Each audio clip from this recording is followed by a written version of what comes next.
পুনৰবাৰ স্বাগতম জনাইছোঁ আপোনালোকক কাজিৰঙা নিউজলৈ। মই জিৎ লস্কৰে লৈ আহিছোঁ এই মুহূৰ্তৰ আন এটা ব্ৰেকিং নিউজ। 7জন পুনৰ COVID-19 পজিটিভ ধৰা পৰিছে।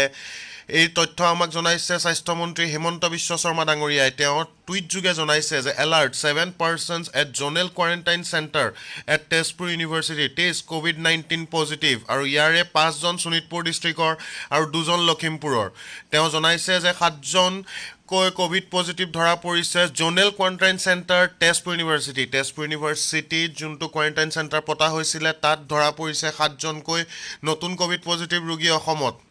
আৰু ইয়াকে লৈ অসমৰ মুঠ সংখ্যা 210 জনলৈ বৃদ্ধি পাইছে আৰু আৰোগ্য হৈ উঠিছে 54জন। আৰু এতিয়াও এক্টিভ কেছ আছে 149।